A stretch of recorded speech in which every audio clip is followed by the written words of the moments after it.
that we see you again in 2020, because I believe I'm doing it again.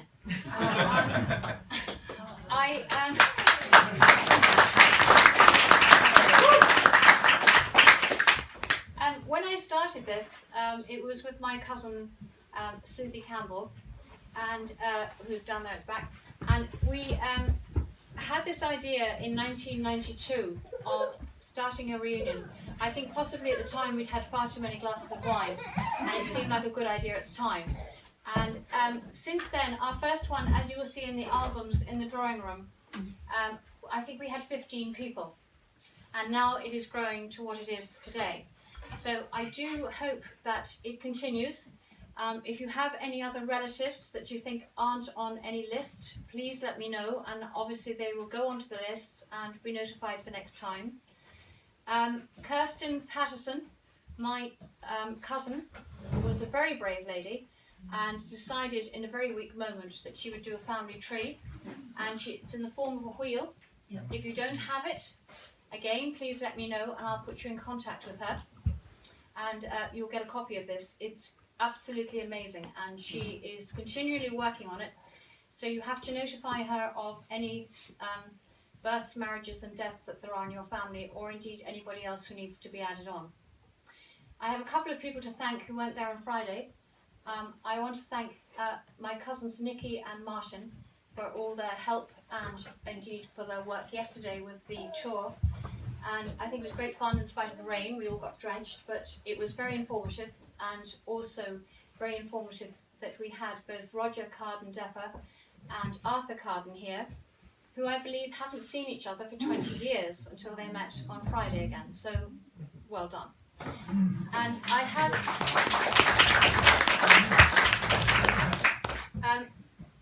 Jürgen von Wiegel, to my left here, did a lovely video of the 2012 reunion. So if anybody wants a copy, he has copies with him, so you can have a look and take one with you. I believe he's doing... For free.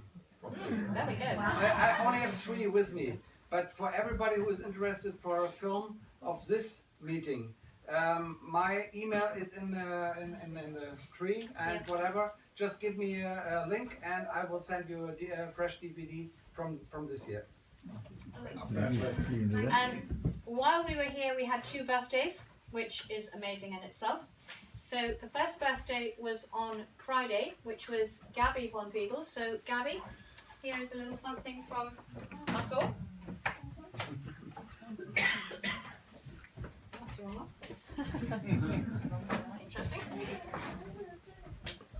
A belated happy birthday, Gabby. Thank you. Thank you.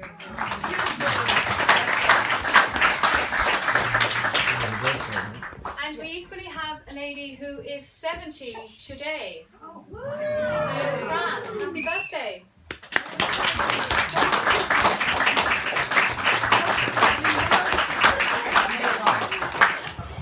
So, I equally have 2 young ladies who have come all the way from Australia to their first family reunion. And 28 of the Australian crew came over. So they are going to play a little quick something for you, and they are twins, and they are Ian and Leslie's daughters. So I'd like a little bit of a warm Mansergh welcome, please, for Lily and Bess.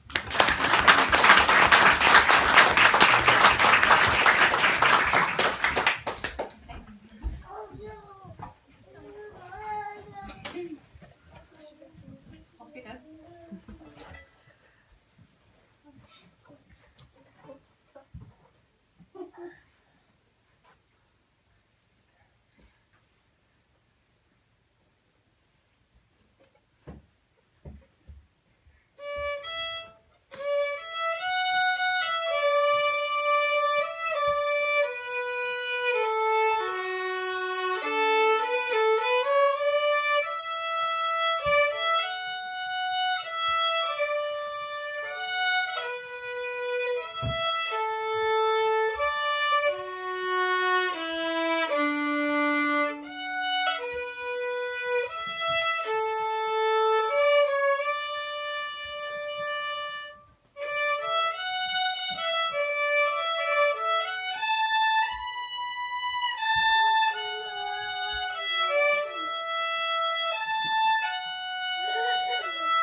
to introduce Danny Mansergh, who's Martin and Liz's son. So he is going to give us a little talk. Okay, so Danny, if Oscar will behave himself now for 15 minutes. He was thinking of doing it for me, actually. Right, so thank you very much. You get very conscious when you're doing something like this and meeting so many people from so many different places that you really are only talking about a kind of small segment of the family. But for all of that, this is about the segment of the family that lived here and lived in Friarsfield primarily. So it starts with a story that any of you who have been here before have probably heard before, that in February 1798, something pretty terminally unpleasant happened to a member of the Mansergh family.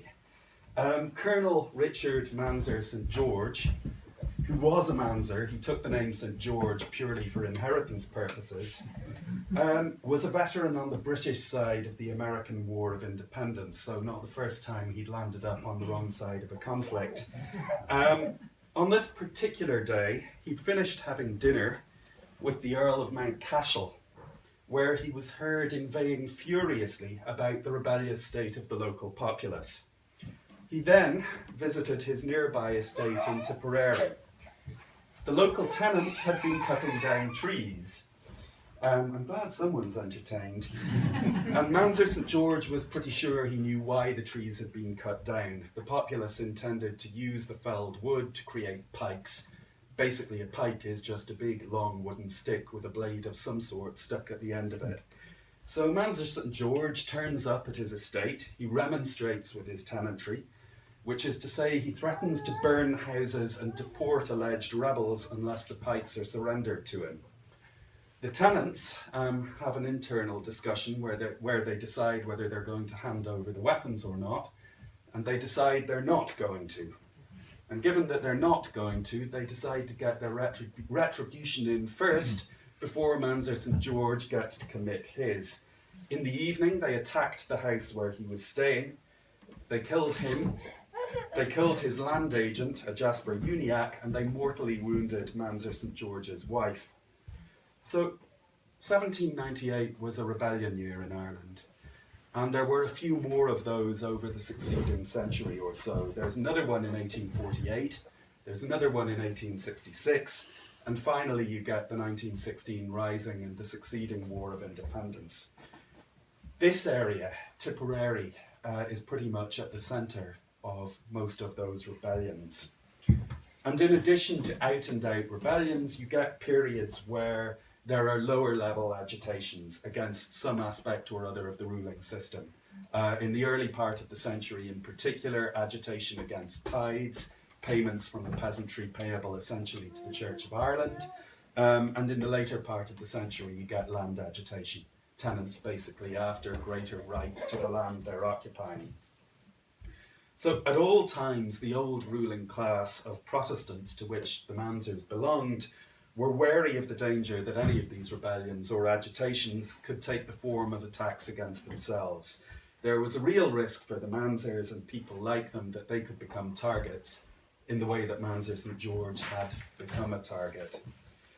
I think it would be wrong to give the impression that they were constantly in fear of their lives. I think they weren't, but they're also very conscious from what happened to Mansergh St. George that there is a latent danger there for them. I'm going to list off some of the incidents that happened that might have kept that at the forefront of their minds.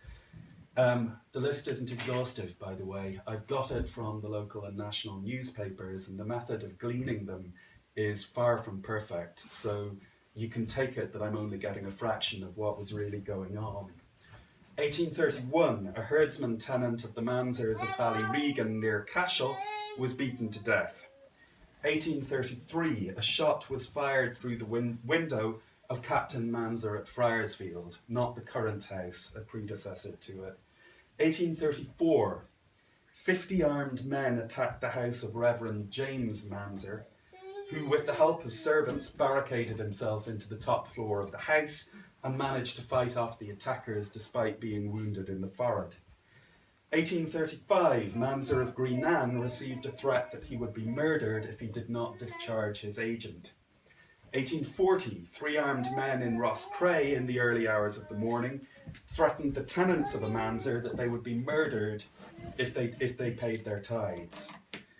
1840, Mansergh of Ballyregan near Cashel runs into trouble again. He's ambushed by 4 armed men on his own grounds, who robbed him, took him to his hall door, demanded his gun, and beat him and his wife. Between 1839 and 1842, a Mansergh of South Hill near Neenah was the recipient of numerous death threats from his tenantry. 1848, death threat received by Mansergh of Greenan. 1849, a bailiff employed by Southcote Mansergh of Gralla Castle was shot 30 times. 1862, to be sure. 1862, a man named Hannell, who had been refused permission to enter a workhouse for the poor, assaulted a Mansergh who was a justice of the peace with a stone. 1863, after the murder of a landlord, Owen Lloyd Mansergh was charged with collecting a police tax from the tenants of that landlord, and he had to do so under armed guard, under police protection. 1867, Mansergh of Greenan was involved as magistrate in dealing with Fenian rebellious prisoners, and was subsequently prominent in pressing the need for a military barracks in Tipperary town. 1870, probably not unrelated, a story circulated that a Fenian mob was intent on attacking Greenan and burning it to the ground. Now, the story was subsequently found to be a concoction by a connection of the family who wanted to ingratiate himself and who ran off when found out, but the story was given credence in the national press for a couple of weeks. 1881, tenants at Greenan pledged themselves to refuse to pay any rent following the imprisonment of nationalist leader Charles Stewart Parnell. 1905, a crowd watched by police march on Friarsfield House and demand that Mr. Mansergh sell his lands to his tenantry in accordance with the Land Acts. So, sum all of that up. Had you told the Manserghs in 1798 or over much of the succeeding century that Ireland was going to land up independent and effectively ruled by the Catholic majority, they probably would not have thought their chances of keeping on here were terribly good. So why not? The Manserghs arrived in Ireland from England in the 17th century, over 100 years before Mansergh St. George met his violent end. There's no way of painting this in any other way. They arrive as conquerors. They took, or they were given or sold by other people who took, lands that had previously belonged to the native Irish people, their lords and their chieftains. So many of the local population would have regarded the Manserghs as alien, and they had some good reason. They and others of the landowning elite were a different religion. They were Protestant, while the majority of the population were Roman Catholic. Initially, they would have spoken a different language, though English ultimately displaced Irish amongst the local population. Most Catholics were excluded by law from all of the higher offices available in Ireland. Really, up until the last of the penal laws only really goes in the early 19th century, and even after it goes, the Protestant landowning gentry kind of hang on to their social and political dominance because they are already dominant, because there is an advantage to being in place already. Most of the local Catholic population became tenants of landlords like those from our family. On their side, I think it would be wrong to suggest most of the people, most of the time, were entertaining a burning resentment about all of this, but it wasn't forgotten either. And it always had the possibility of breaking out into the open, as it did in 1798, as it did in some of the subsequent rebellions. Basically, nobody likes paying rent, but you like it even less when you feel that the landlord doesn't have a real right to be there. Most of my talk today concerns the Manserghs in Tipperary, but it's important to note that at different times in the periods I'm talking about, Manserghs or their close relations also held substantial lands in other counties, including Cork, Waterford and Mayo. The lands around Greenan and Friarsfield aren't the full extent of Mansergh involvement in Tipperary either.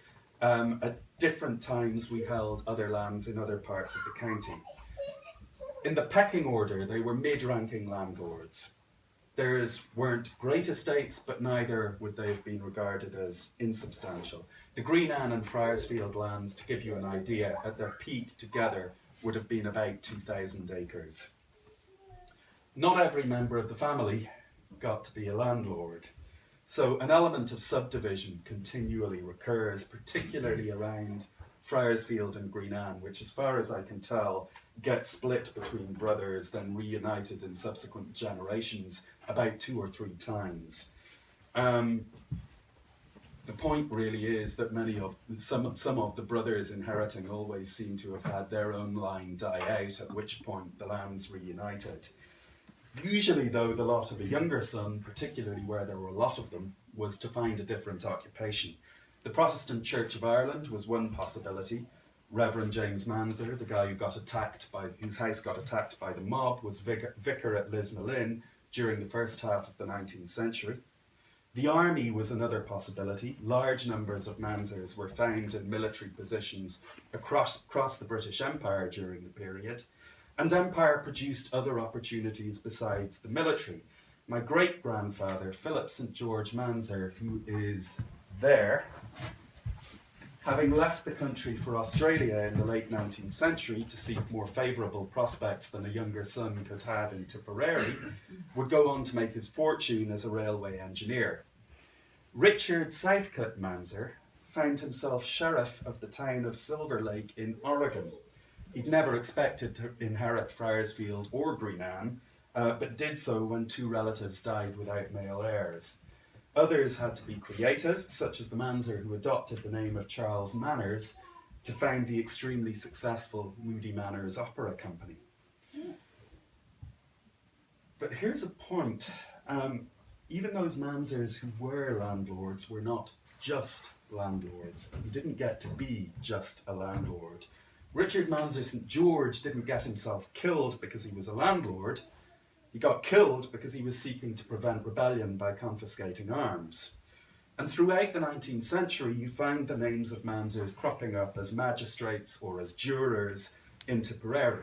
If the local police wished to arrest someone, a Mansergh might be involved in approving the warrant, or in acting as magistrate over the case, or in being a juror deciding on guilt or innocence.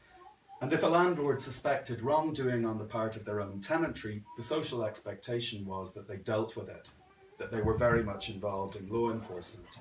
Most of the time the role wasn't as dramatic as when Mansergh St. George met his end, but frequently it could be quite dramatic.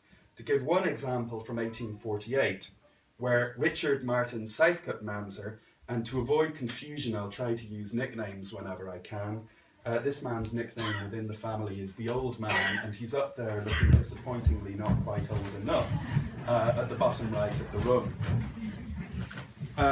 So the Old Man was a presiding magistrate after disturbances arose in Tipperary from a shopkeeper putting a star in his store window to mark the marriage of the Prince of Wales. So the shopkeeper was signalling his loyalist sympathies.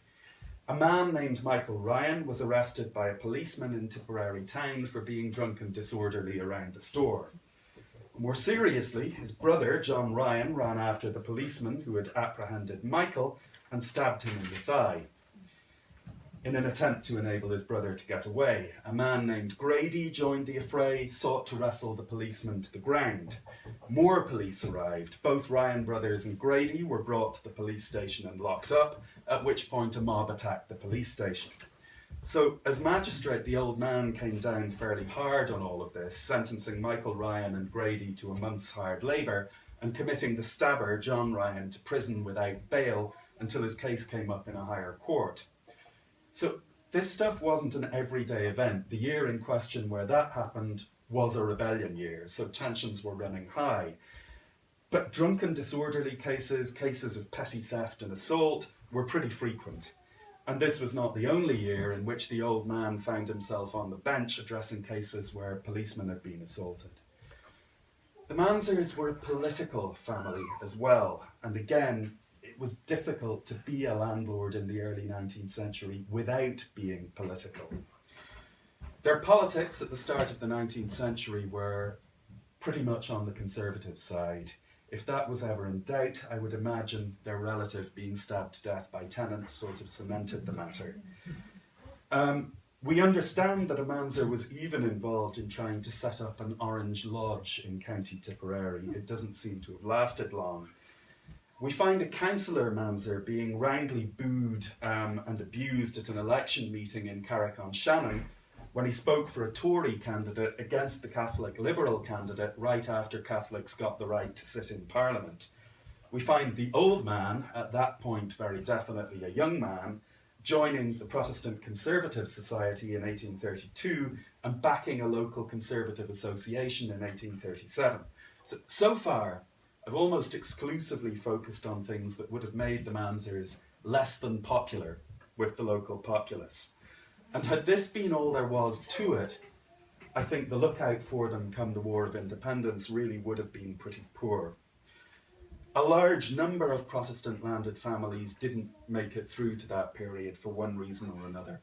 Some sold up for economic reasons. A number chose to get out because they felt the political wind was blowing against them. And a few were actually forcibly driven out. The end of the War of Independence saw a number of big houses, not dissimilar to Grenan, being burned out, usually by the IRA. But the Manserghs survived, and the question I want to ask is why? So there was a great deal that they were doing in the local community that would have been regarded well. The poor laws that were designed to provide places to stay, food to eat, for the poorest were dependent on local gentlemen for their operation and governance. And the old man was very prominent in the Tipperary Union, which provided poor law relief locally. The old man was also a significant figure in efforts at agricultural improvement. He was a member of the Royal Agricultural Society and he helped to create local branches of it in County Tipperary. We also need to look carefully at that role of landlord. So I've gone through all the reasons why landlordism might have made them unpopular. But as far as the tenantry were concerned, there were very clear distinctions between better and worse types of landlord. Now, to be clear, there are times when it looks like it was felt the Manserghs fell into the worse half. During the potato famine, there is a reference in the nationalist newspaper The Nation that in Greenan, quote, "the doors of wealth are closed against the cries of hunger and misfortune." That would have been in the old man's time. Now, there are other indications that actually he wasn't that hard on people during the famine. And more often than not, the references are positive, and they became more so throughout the 19th century.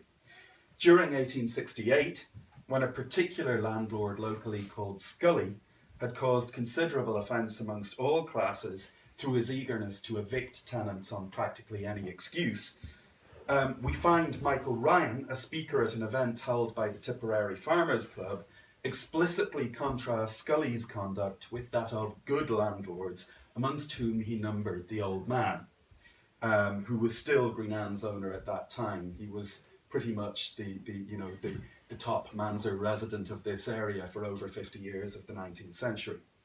11 years later, in 1879, during a time of agricultural depression, we find the old man's son, Colonel John Mansergh, who you'll find up here on the right as you come out, and popularly known to the family as Colonel Johnny, doing his utmost to alleviate conditions for his tenantry. He gave a permanent reduction in rent of 8 shillings per acre, which was an amount large enough to earn him cheers at a meeting of tenant farmers in the county who were agitating for lower rents. We also find Colonel Johnny offering to borrow money in order to create employment on his estate. Pressure on rents continued into the 1880s, and in 1886 we find Colonel Johnny again giving a reduction in rents of 20%. Now, it's fair to point out he didn't do this in the total absence of pressure. There was considerable agitation at the time